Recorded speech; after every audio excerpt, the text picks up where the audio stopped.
冬天的时候气候干燥，这个时候很容易导致身体变得干燥。所以说，想要令身体更加的健康，就需要通过饮食来调养自己。一方面讲究要补不如实补，所以说想要更好的保护我们的肺部，那么在日常生活中就应该多吃一些具有润肺清燥功效的食材，这样不仅能够更好的养护我们的肺部，同时咽喉部位也会很健康。具体的食疗方法如下：罗汉果雪梨适合风热咳嗽和急慢性咽炎引起的咳嗽。罗汉果性味甘凉，具有止咳定喘及清凉解暑的功效，与清热养胃和滋阴润肺的雪梨配在一起，阳阴清热止咳作用更强。做法如下：一、准备好所有需要的材料。罗汉果一般药店都有的哦，如果不太喜欢这个味道的，可以适量的少放一点。二、离去皮，离一端的底部切去，再另一头用一个尖一点硬一点的勺子挖去梨的核，另外一个也是。洗净待用。三、罗汉果掰碎。四、电压力锅煲里放入适量水，放入洗净的梨。我想说的是，电压力锅不费水，不用放太多。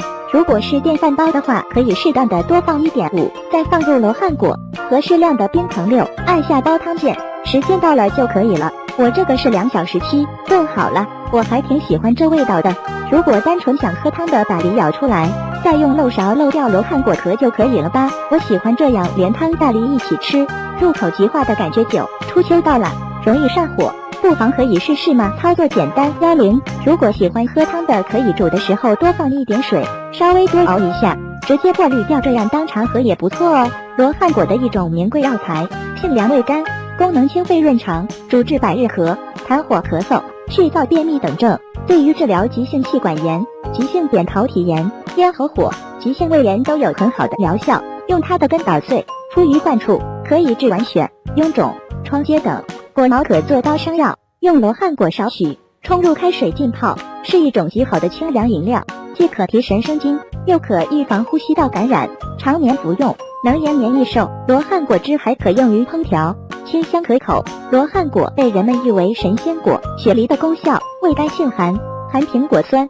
柠檬酸、维生素 B1、B2、C、胡萝卜素等，具生津润燥、清热化痰之功效，特别适合秋天食用。本草纲目记载，梨者，绿叶，其性下行流利，它药用能治风热、润肺、凉心、消痰、降火、解毒。现代医学研究证明，梨确有润肺清燥、止咳化痰、养血生肌的作用，因此对急性气管炎和上呼吸道感染的患者出现的咽喉干、痒、痛、阴痒、痰稠、便秘、尿失均有良效。